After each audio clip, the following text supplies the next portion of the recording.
Fala galera, beleza? Seja bem-vindo a mais uma sessão do Rádio Studio Live 2023. E agora a gente vai falar um pouco sobre controle de versão de código-fonte. Olha só, hein? Tá aí, eu tenho certeza que é uma sopinha de letrinhas que algumas pessoas provavelmente já ouviram falar, né? Que é Git, SVN, etc. Mas ainda tem gente utilizando Ctrl+C, Ctrl+V para fazer controle de código-fonte. Infelizmente não é pouco, hein? Então, se você é um desses, não se sinta mal, hora de acabar com isso daí. Vamos resolver de uma vez por todas as dúvidas que você tem sobre o uso de sistemas como esse, né? Os famosos VCS ou Version Control System. Para e pensa aqui comigo, se alguém um dia parou para desenvolver um sistema para controlar a versão de código-fonte, faz sentido continuar usando Ctrl+C, Ctrl+V ou arquivo zip?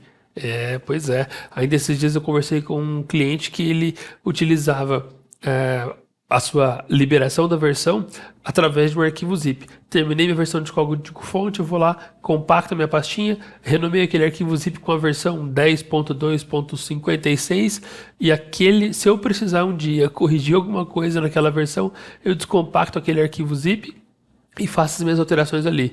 Funciona? Claro que funciona. Mas imagine o trabalho que dá se você precisa depois pegar alguma coisa lá dessa versão 10. Não sei o que, ponto 56, para trazer para uma versão um pouco mais antiga, uma correção que eventualmente você tinha feito, ou se você quiser dividir esse projeto com mais desenvolvedores para controlar isso. Então, pensando nessas e outras dores, é que surgiram esses tipos de sistemas, né? Sistemas que controlam versão.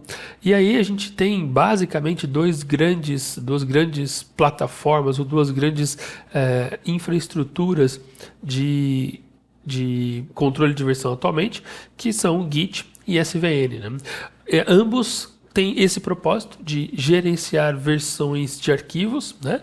Porém com características ligeiramente diferentes, com uma grande diferença e as outras ligeiramente diferentes. A grande diferença é que o Git trabalha com um controle de versão distribuído, ou seja, você tem o seu repositório dividido em todos os computadores que utilizam aquele repositório. Enquanto o SVN tem um gerenciador centralizado, ou seja, você tem um servidor e os usuários têm apenas réplicas do que está nesse servidor para trabalhar enquanto está com aquele código-fonte, sendo esse servidor o centro da verdade, vamos assim dizer, né? Então, hoje a gente vai falar um pouquinho mais do SVN para esclarecer aí alguns desses conceitos e conseguir então tirar esses fantasmas que assombram aí, que às vezes impede a gente de dar um passo além, um bom passo na gestão do nosso código-fonte. Vamos lá então? O SVN é o que a gente vai utilizar aqui hoje. É um dos caras mais simples, pela questão de não ser distribuído, é um dos caras mais simples para a gente aprender a lidar com os conceitos. Esses são os conceitos que a gente vai falar aqui agora. Os conceitos que normalmente cercam qualquer tipo de sistema de controle de versão, para que você tenha aí um processo, né, de controle desses códigos, tá? Então, a gente provavelmente já deve imaginar aí que os benefícios que você tem, né, em relação a utilizar uma plataforma como essa, um sistema como esse. Como, por exemplo, não precisar se preocupar em gerenciar manualmente as versões anteriores, ter acesso a qualquer momento e muito rapidamente a versões antigas dos seus códigos, ter controles mais apropriados para versões que você libera da sua aplicação, inclusive nomeando elas, poder ter desenvolvimento em paralelo, né? Vários desenvolvedores atuando em paralelo e gerenciando eventuais conflitos de forma bem visual e transparente. Então tem alguns dos benefícios que a gente consegue facilmente observar ao utilizar um sistema como esse, mas também tem alguns malefícios que quem não está acostumado pode pensar. Por exemplo, a falta da autonomia de sair copiando, duplicando pasta, duplicando arquivo, porque se você não fizer a gestão desses arquivos pela ferramenta de gestão, você vai dificultar a vida dela e, consequentemente, a sua. Então, se é que existe um malefício, eu diria que esse é um deles, onde você precisa respeitar a gestão dos arquivos que a sua ferramenta faz. Então, sempre que você vai adicionar pastas, arquivos, enfim, gerenciar esses arquivos dentro do seu projeto, lembre-se de fazer isso através da sua ferramenta de gestão. Tirando isso, tudo benefício e você vai ver um pouquinho disso agora. Então, olha só, um pouco dos conceitos que cercam a gente nesse dia a dia, né, de usar controle de versão, a gente pode afirmar um dos principais é a questão de ramificações ou branches, ok? No SVN existe um conceito, né, chamado de branch, tags e trunk. O que significa isso, né? Ramificação, etiqueta e raiz. Como que o SVN controla? Quando a gente fala de trunk, na realidade, existem dois padrões que o mercado adota. Um deles é que o trunk é o lugar principal, é a versão estável do seu sistema. Então, toda vez que você precisar pegar uma versão, você pode gerar uma versão, você pode confiar que o trunk está estável. E tem um outro padrão que diz que o trunk é onde é feito o desenvolvimento do sistema e as liberações são feitas em ramificações separadas. Eu particularmente gosto da primeira opção, onde o trunk é a versão estável e os desenvolvimentos são feitos em branches separadas. Tá? Então, o que vem a ser esse trunk? Basicamente, é o local onde o seu código-fonte vai estar. E aí, o local onde ele está de forma estável, de forma segura, sem erros, vamos assim dizer, né? Aquilo que não está em andamento, é uma versão estável do seu código. Tudo que você considera estável está aqui dentro do trunk. Então, a versão estável do seu código. Quando você vai fazer um desenvolvimento, você cria uma branch para fazer o seu desenvolvimento. Então vamos lá, o cliente pediu uma funcionalidade nova. Você vai lá, vai iniciar uma nova ramificação do seu código-fonte, uma versão nova desse código-fonte, vai trabalhar ali dentro todas as suas mudanças e quando você terminar, você vai levar esse processo, esse código-fonte de volta para o trunk. Esse processo de levar de volta a gente chama de merge. Então olha só aqui a gente já falou três conceitos importantes aqui dentro do SVN. O trunk, que é a minha versão estável do meu código-fonte. O branch, que é onde eu vou desenvolver as minhas, onde eu vou fazer de fato os meus desenvolvimentos. E quando eu finalizo esse desenvolvimento, eu faço o merge de volta dessa ramificação, dessa versão temporária para minha versão estável. E o que são os tags então, Kelver? Os tags são apenas as etiquetas. No SVN, ele funciona basicamente como uma branch, porém com o conceito de você poder dar um nome para aquela versão de código. Então imagine que você está trabalhando lá em várias funcionalidades. Quando você termina esse conjunto de funcionalidades, você quer dar um nome para aquilo. Sei lá, essa é a minha versão 2.0. E aí você pode criar uma branch especial chamada tag, onde você só vai rotular aquela versão.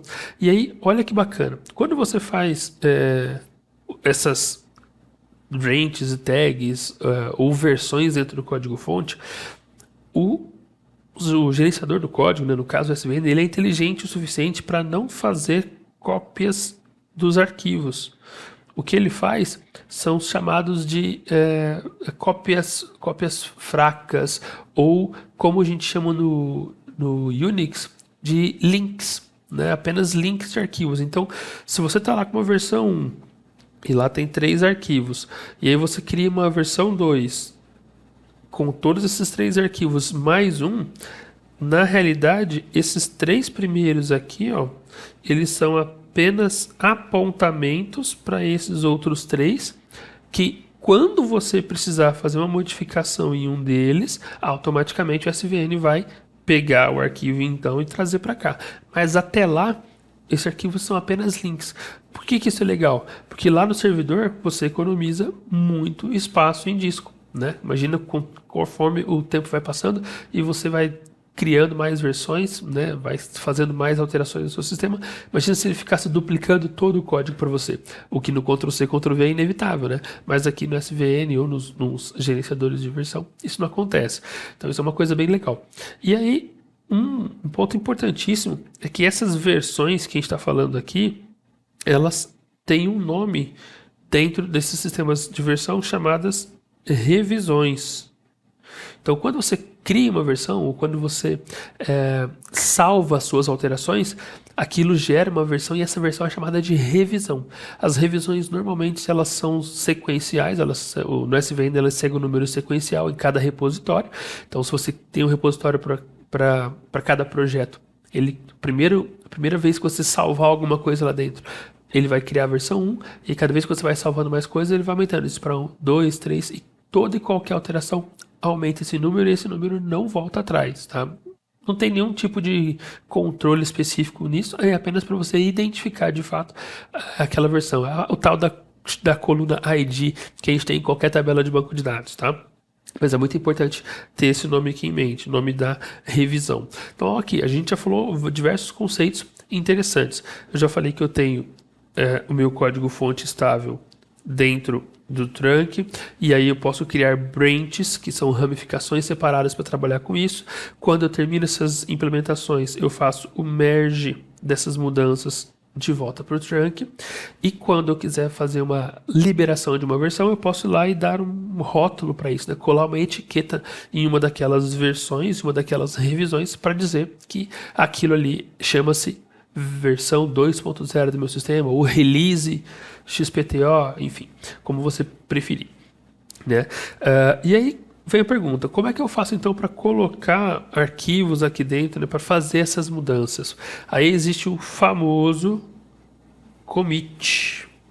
O commit é a operação que você vai fazer toda vez que você estiver trabalhando na sua cópia local, né? Então eu estou aqui trabalhando no meu computador e eu quero pegar essas mudanças que eu fiz e enviar para o meu servidor de código-fonte. Então eu faço o commit dessas mudanças, tá certo? Uma coisa importante que muitas vezes as pessoas confundem. Um controle de versão, um sistema de controle de versão, ele não significa que ele que o código-fonte não esteja na máquina, né? Às vezes as pessoas acham que se eu tenho um sistema hoje que gerencia meus arquivos, os arquivos estão lá. Isso não é verdade. Os arquivos estão lá como repositório. Porém, para que um desenvolvedor possa trabalhar, ele precisa pegar o código-fonte que está aqui nesse repositório, ou seja no trunk ou seja numa branch, trazer isso para a máquina dele, e essa máquina dele chama-se working copy. Deixa eu anotar aqui, ó, o working copy. Então é a minha cópia de trabalho. E aí, enquanto eu estou trabalhando nessa cópia de trabalho, obviamente está na minha máquina, apenas eu tenho acesso a ela, eu posso fazer as minhas mudanças aqui. Quando eu termino essas mudanças, eu vou devolver essas mudanças para o meu repositório, então eu faço a operação de commit e isso vai então de volta para a ramificação que eu estou atuando, seja ela a branch ou seja ela o trunk. Esse ato de fazer o commit para devolver o código-fonte gera revisão, assim como criar uma branch, criar uma tag, fazer commit, etc. Enfim, qualquer operação que mude o estado do repositório gera uma revisão, ok?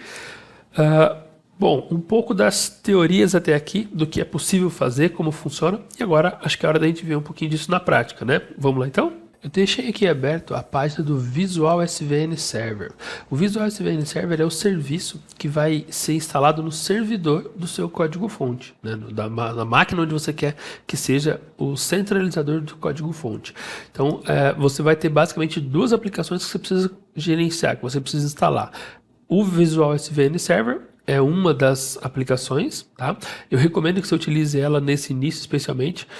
Existem outras implementações além do Visual SVN para que você instale um servidor de gerenciador de código-fonte, tá? O Subversion. Que é o que a gente está utilizando aqui. Mas esse cara, ele é muito visual, muito intuitivo, a instalação dele é super prática, next, finish, e você tem o seu servidor montado. Então eu recomendo que você comece por esse aqui, se você for utilizar o SVN, e se você for começar agora a brincar com esse universo, tá?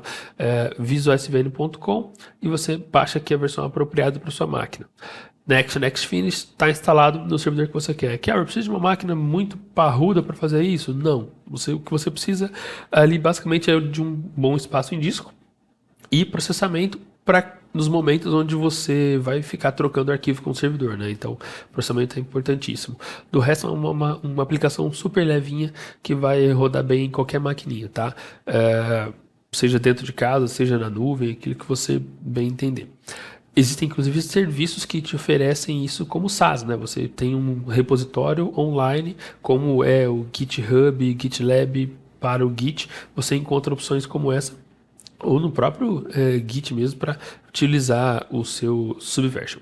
Então, olha só, aqui é onde você vai baixar no seu servidor e instalar, e aí do lado cliente, na máquina dos desenvolvedores, você vai precisar de algum utilitário para falar com esse serviço, né? Eu recomendo que você utilize o Tortoise SVN, existem alguns outros, tá? Mas ele é muito, novamente, né, muito intuitivo, especialmente para quem está começando. Os devs raízes, especialmente aqueles que usam Git, gostam muito de fazer tudo por linha de comando, e é 100% possível fazer tudo que você precisa via linha de comando. Mas o Tortoise SVN ele adiciona algumas características no Windows, né, os menus de contexto lá com o botão direito, que vão facilitar bastante a vida. Então recomendo também que você baixe aí e utilize esses caras para fazer seus exercícios. Eu já deixei os dois instalados aqui, inclusive essa aba. Deixa eu ver se eu consigo mostrar aqui para vocês. Esse é um outro computador que está aqui do lado, onde ele tá com o meu repositório aqui instalado, meu servidor. E na minha máquina atual, eu tenho aqui uma página seção desse servidor. Nesse momento eu não tenho nenhum repositório lá, você pode ver. Então eu vou acessar essa máquina aqui e vou criar um repositório. Olha como é simples esse processo de criação. Aqui ele me pergunta qual é o formato de arquivo que eu quero usar. Eu vou usar o formato padrão.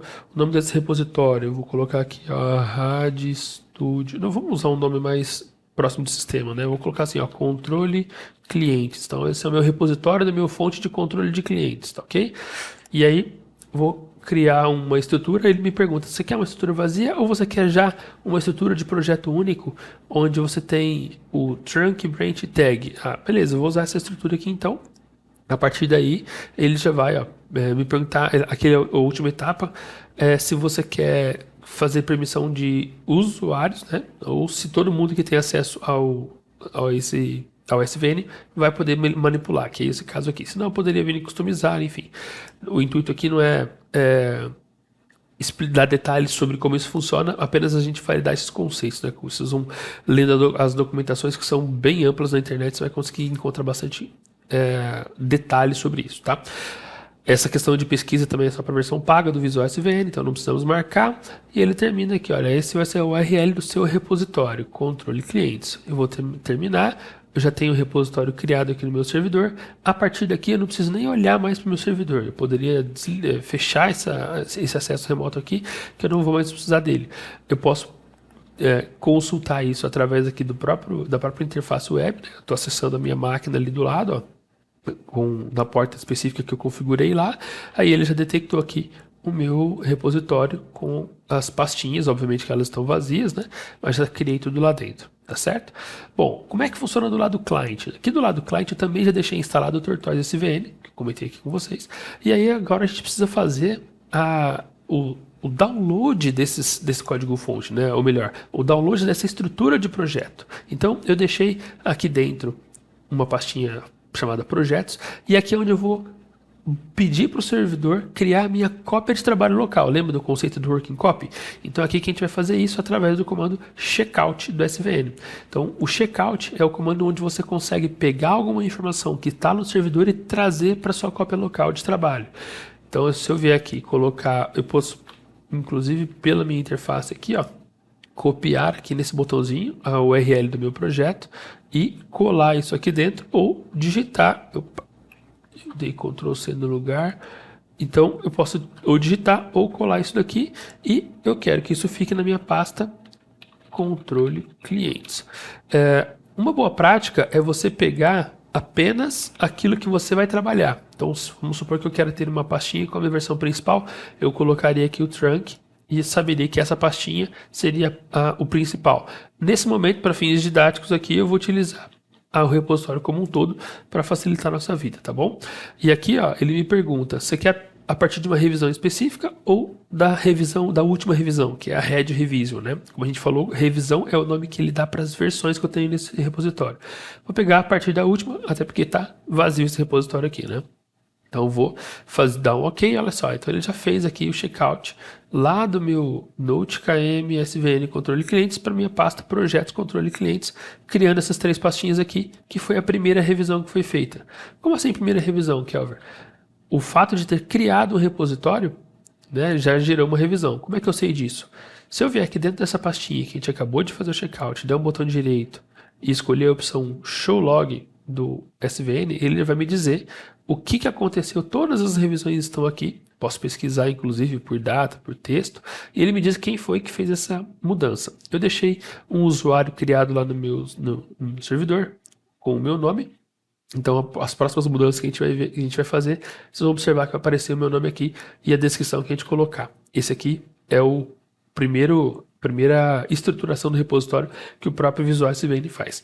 Então, agora eu já tenho aqui dentro nossa pasta do projeto. Eu deixei no jeito aqui já pra gente um pseudo código. Deixa eu abrir aqui. Aqui, ó. Pra gente brincar com isso, tá? Então, como se isso aqui fossem nossos arquivos de código-fonte, tá? Tem um formulário principal que tem dentro dele lá um botão de cliente e um botão sair, e aí eu tenho lá um show no form de clientes e um close apenas. E já no outro arquivo, o form clientes aqui, bonitinho, que tem lá um botão para sair, um botão de pesquisar, que roda um select na tabela de clientes, um incluir que faz um append e um salvar que faz um post.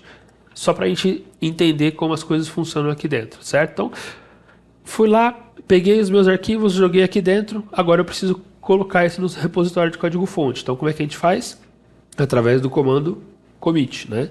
Então, se a gente vem aqui no fazer o commit, ó, ele vai me dizer o seguinte: você está mandando para lá, eu detectei aqui 2 arquivos que não estão nem versionados. O que você quer fazer com eles? Então, vamos clicar aqui para ele adicionar todos eles, tá?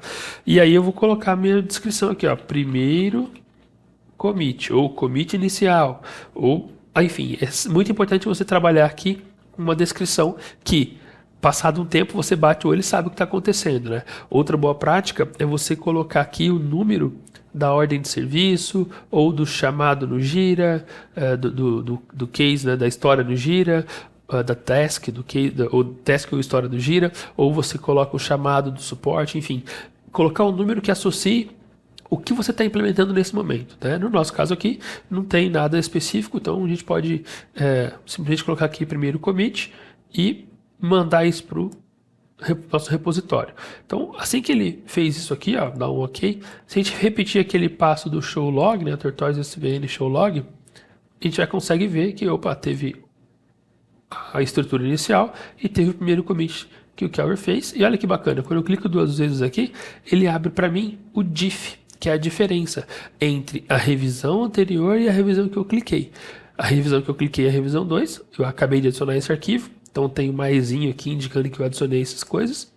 E na anterior não tinha nada, né? Então agora a gente vai ver como que isso funciona conforme o tempo vai passando, a gente vai brincando com isso, né? Correções, imagine agora que o seu cliente está utilizando essa versão e ele reclamou que toda vez que ele vai clicar no botão sair, ele clica sem querer no botão sair e não tem uma pergunta ali para ele. Então ele pediu uma mudança nisso, uma correçãozinha nisso, se é que a gente pode chamar de correção. Então, como que a gente pode fazer? Essa pasta, ela já é a minha pasta principal. Correções é recomendado que você faça já em cima da sua versão principal de código, né, em cima do trunk. Então você pode aqui, por exemplo, aqui no trunk, fazer a alteração que você tem que fazer, né, no caso do formulário principal. Vamos novamente escrever um pseudocódigo aqui. Se confirma, então fecha. Implementei, compilei e testei. Vou fazer a devolução disso para o código-fonte. Né? Novamente, então, eu venho aqui no meu repositório principal, pode ser nessa pasta, pode ser na pasta anterior, enfim, ele vai entender o seu commit a partir de onde você clicou, né? Dali para frente. Vou fazer o commit, ele vai me listar novamente os arquivos que você mudou, ok? E aí você pode colocar lá, adicionada validação ao sair, ou pergunta ao sair, né? Pergunta ao sair, beleza, faço o commit disso, eu posso, novamente, eu clicar 2 vezes aqui, ele vai me fazer o diff, Então olha só que bacana. Antigamente era só um close, e aí ele saiu esse close e entrou essas duas linhas. Um confirme e um sair. Legal? Então fecho aqui, dou um OK. Ele foi lá e gerou mais uma revisão. A revisão 3 foi adicionada aqui dentro do meu projeto. E assim vai, você vai fazendo essas mudanças e vai adicionando as revisões. Uma coisa importante aqui, né, que quando você vai fazer uma alteração um pouco maior, é a questão de criar as branches, né? Então imagina agora que você vai adicionar uma funcionalidade de fornecedores. Então antes de gerar a funcionalidade de fornecedores, a gente vai taguear a nossa versão atual como uma versão estável, na verdade. Então, poxa, a gente está aqui, está funcionando, as correções foram feitas. Então, se eu precisar fazer qualquer ajuste na versão que está aqui agora, eu preciso pegar a partir dessa versão que a gente tem. Imagina que eu começo a adicionar o módulo de fornecedores e aí pinta alguma correção para fazer, né? Então, para a gente ter essa versão bem separada, a gente pode fazer esse esquema das tags. Então, como é que a gente cria tags aqui dentro? Da mesma maneira que cria branch, inclusive, tá? O menu é o mesmo, ó. Você vem aqui no conceito no menu branch tag e você vai falar para ele onde que você quer criar isso. Se você clica nesses três pontinhos, ele até carrega aqui para você a estrutura do seu repositório. Eu vou falar para ele que eu quero criar aqui dentro de tags e vou criar aqui uma versão chamada release 1.0. Então eu estou criando uma tag chamada Release 1.0 e eu vou falar, aqui você pode pegar a versão atual, a última versão do seu repositório, uma das versões específicas, e esse botão Show Log está aqui para te ajudar a ver exatamente qual delas que você quer, ou você ainda pode pegar a sua própria Working Copy, que eu não recomendo no caso de tags, né? Se você quer taguear alguma coisa, é importante que ela seja estável, que ela já esteja no servidor. Então eu vou pegar aqui, nesse caso, o Red Revision, que é a nossa última revisão mesmo, né? E a gente pode criar isso daí. Atenção com essa opçãozinha aqui, ó, que muda a sua working copy para essa branch que você está criando ou para essa tag que você está criando. A gente não vai fazer isso agora, tá? A gente quer simplesmente que o servidor faça isso. E quando eu der um OK aqui, ó, ele vai processar. O que ele está me dizendo aqui? Working copy. Não, ele só estava me dando um alerta, né? Só uma informação. Ele fez a cópia do projeto lá e está me avisando, ó, só toma cuidado que a sua working copy não mudou. Você continua trabalhando no trunk e não na tag que você acabou de criar. Tá, beleza? Eu vou fazer um update aqui agora, só para ele trazer para cá as eventuais mudanças que aconteceram, né? Então, ó, faça esse update aqui. Ele traz para minha pastinha branches e tags. Ué, ele mudou o meu repositório aqui ou não? Peraí aqui, só ver. Tags, release. Ah, tá ótimo. Então, dentro da minha tags, release, eu não vi essa estrutura aqui. Eu vi que ele adicionou o arquivo principal e clientes. Falei, ué, o que aconteceu? Mas ele adicionou isso dentro da pastinha tags, release 1.0. Ou seja, dentro dessa pastinha aqui, eu tenho uma cópia de todo o meu repositório. Cópia, lembra que é aquela cópia leve, aquela cópia fraca, onde ele não duplica todos os arquivos do servidor. Apenas aqui do lado do cliente, obviamente, você tem que ter esses arquivos inteiros para você lidar, né? Então, ok. Agora sim, nós temos aqui uma tag pronta para utilizar. Então, se amanhã depois eu precisar fazer uma manutenção nessa versão específica, o que eu posso fazer? Uma correção, né? Eu venho aqui, faço um checkout apenas dessa tag, olha que legal. Para minha pastinha aqui, sei lá, controle clientes, release 1.0. Feito isso, eu tenho certeza, eu devia ter criado outra pastinha, né? Posso até dar um Ctrl X aqui, colar para cá, não tem problema. Não confundir a gente. Vou fazer assim, ó. Criar uma nova pastinha. Controle clientes, release 1. E eu jogo esse cara aqui para dentro. Aqui dentro dessa pasta, ele tem os arquivos internos de controle dele. Então eu sei que aqui eu estou fazendo mudanças específicas dessa versão, ok? Bom, agora a gente vai criar uma branch para fazer a nossa versão 2.0 que contém o módulo de fornecedores. Né? Como é que a gente vai fazer essa branch? Novamente, né? Mesmo menu aqui, ó, branch tag. Lembra que, como a gente falou há pouco, né? O conceito de branch tag no SVN tecnicamente falando, é a mesma coisa, muda apenas a teoria em si, tá? Então eu vou criar aqui agora uma uma branch, só para não escrever errado aqui, né? Branches, ok. E aí eu vou criar agora uma branch chamada V2, tá? E vou colocar a mensagem aqui, inclusive a gente esqueci de criar, de descrever que a gente estava fazendo uma tag na outra operação, né? Então, criação da branch inicial da versão 2.0 do sistema. Novamente, como não tem mudança, eu posso pegar da Revision ou poderia vir aqui e selecionar a versão que eu quero e ok. A partir daí, então, ele foi lá, fez o copy para mim, ele criou lá a branch V2 e está me avisando que eu continuo na mesma estrutura. Então, agora que eu tenho essa branch criada, eu como desenvolvedor, eu posso vir aqui, né, no Tortoise, fazer um checkout.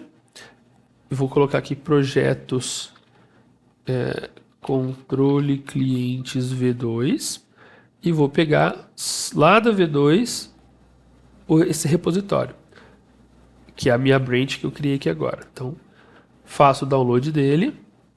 A partir de agora eu tenho aqui apenas a V2. Aqui eu posso fazer as mudanças. Veja que interessante. Vou pegar meu pseudocódigo aqui de novo. Cadê aqui minha pastinha? E vou pegar aqui meu form de fornecedores. Vou adicionar aqui no meu projeto. E vou fazer um commit disso. Então, vou vir aqui, ó. SVN commit. Adicionado form de fornecedores.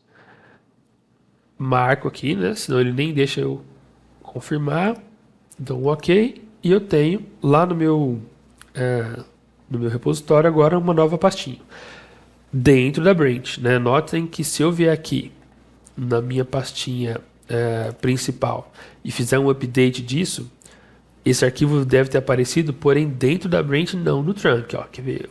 Um update. Ó, veja que tudo está sendo adicionado dentro da pasta branches, nenhuma mudança direto no trunk, ok? Então tá ótimo.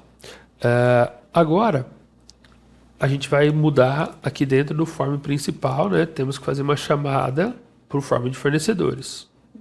Código aqui bem complexo, botão fornecedores e o form fornecedores.show. Muito obrigado, temos o código compilando. Um outro ponto rapidinho, né, que pode ser interessante é o seguinte, ó, você lidar com arquivos que você não quer, né? Exemplo, não quer no seu repositório de código-fonte. Você tem aqui os famosos DCUs, né? Então, o que eu faço com esse arquivo DCU? Isso precisa estar no repositório? Claro que não. Toda vez que eu compilar, ele vai gerar de novo. Só que o SVN não sabe disso de início. Então, quando você tentar fazer o commit dessas mudanças aqui, ele vai te sugerir, ó, você não quer adicionar esse cara também? E aí você tem a opção de falar que não. Como é que você faz isso? Primeiro, uma delas é você vindo aqui e adicionando na lista de ignore. E aí, dentro desse repositório, dentro dessa pasta, ele nunca mais vai pedir isso. Ou você pode vir nas próprias opções do SVN mesmo. Aqui recomendo que você explore isso bastante. Mas aqui a gente tem um global ignore, ou seja, que vai afetar todos os repositórios. Então você vê aqui colocar asterisco.dcu. A gente consegue. Vou confirmar. E aí a próxima vez que eu for fazer o commit. Cadê aqui? SVN commit. Ele já nem lista aquela mudança para mim. Então, clico aqui 2 vezes, ele está me mostrando, olha, foi adicionado esse código inteiro aqui, né, que é o show do fornecedores, e agora a gente vai lá e concluímos a nossa versão 2.0, né, vamos assim dizer. Aqui a gente pode, obviamente, vai compilar, vai testar, quando tudo estiver redondinho, o que a gente precisa fazer? Isso aqui não é uma branch específica, é uma branch separada para V2, então a gente precisa trazer isso aqui para dentro do trunk principal. Esse processo, se você lembra, a gente falou agora há pouco, é o processo de merge. Então, como é que a gente faz esse processo de merge? A gente vem aqui no destino onde a gente quer, no caso, o nosso trunk aqui, e a gente vem na opção de merge. Cadê aqui? Merge.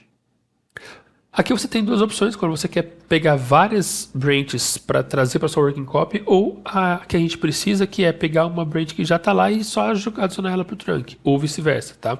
Então, que é o que a gente quer fazer aqui. Eu vou pegar da nossa branch aqui, o nosso from é o branch v2, certo? E nós vamos trazer isso para dentro do nosso trunk, né? Se você quiser pegar um range específico de revisões dessa branch, você pode selecionar eles aqui, ou você pode também pegar todas as revisões que estão dentro dessa branch, né? Que é o que a gente quer fazer aqui. E aí, olha que bacana, aqui a gente tem uma opção na etapa seguinte, que é de testar esse merge. Então ele vai te falar, olha, baseado no que você selecionou aqui, eu vou atualizar o form principal e vou adicionar o form de fornecedores. É isso, então aqui você já consegue ter uma ideia, inclusive de possíveis conflitos, tá? Ele pode te mostrar aqui.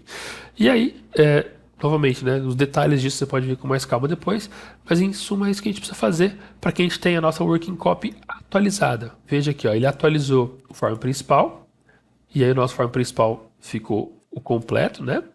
E também adicionou os fornecedores. Vamos dar um OK aqui. Nesse momento, esse merge está feito nesta pasta, somente na minha máquina. Lá no servidor eu não tenho nenhuma mudança disso ainda. Tá? Isso não foi replicado para lá. Para que isso aconteça, eu preciso fazer um commit. Então, fiz o merge juntando o meu branch 2 com o meu trunk aqui na working copy, e agora eu vou mandar isso para o servidor. Então, ele está vendo aqui ó, que eu tenho um arquivo modificado dentro da... Esse aqui não, esse foi adicionado, né? Que é o fornecedores, e o principal teve a modificação. Feito isso, olha só, dou um OK aqui. Isso foi para lá. Ah, olha que interessante, muito bem lembrado. Ele está me dizendo assim, olha, eu não posso fazer esse commit aqui porque o seu diretório está desatualizado. Se isso acontecer, a gente precisa fazer um update antes. E ele já até me sugeriu, ó, quando eu dei um close. Você quer fazer um update da tua pasta agora? Isso a gente devia ter feito, inclusive, antes de fazer o merge, para garantir que a nossa working copy está atualizada com o servidor. Imagina o caso de ter vários programadores, e aí o outro programador pegou para fazer uma correção lá no trunk. Então você precisa estar frequentemente fazendo esses downloads, esses updates aí para sua máquina. Então eu vou deixar ele atualizar aqui e OK. Agora sim a gente pode fazer o commit. E vamos colocar aqui assim, né? Merge da branch 2 para o trunk.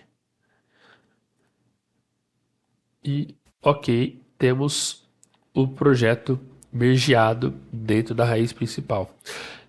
Beleza? Então era isso que eu tinha para compartilhar com vocês hoje, um pouquinho aí dos conceitos e a aplicação deles na prática. Eu realmente encorajo você a começar a usar o SVN ou o Git ou qualquer sistema gerenciador de controle de versão o mais rápido possível, né, para ontem, se você ainda não usa, e se você já usa, explorar um pouquinho as funcionalidades que existem além do básico, né? Isso que a gente viu aqui é bem básico, mas se você estudar um pouquinho, você vai ver a quantidade de recursos que você pode explorar, que você tem à mão e pode tirar proveito aí dessas ferramentas, né, como Git, como SVN. Um exemplo disso são os eventos que eles têm depois, antes de commit, depois de commit, que se você, por exemplo, somar isso a um Jenkins ou a qualquer tipo de automação, né, de esteira de build, fazer um processo de automação contínua ou de continuous delivery, você consegue tirar resultados muito legais aí, montando uma esteira de deploy bem interessante, a ponto de, imagina só, se um desenvolvedor seu faz um commit, já roda um teste ali automatizado, ou mesmo, não necessariamente de caixa preta, né? Pode ser um teste de código e já reporta se alguma coisa quebrar, manda e-mail, enfim, esse tipo de coisa você só vai conseguir se você utilizar um controle de versão. Então é um ponto de partida para depois você chegar nesses outros passos, né? Bom, meu nome é Kelvin Merlotti, um pouco, meio que chave primária, você vai me achar em qualquer lugar, seja nas redes sociais ou no meu próprio site, né, kelvinmerlotti.com. Fique à vontade para entrar em contato para a gente trocar mais figurinhas sobre esse e outros assuntos. Legal? Um forte abraço e até a próxima.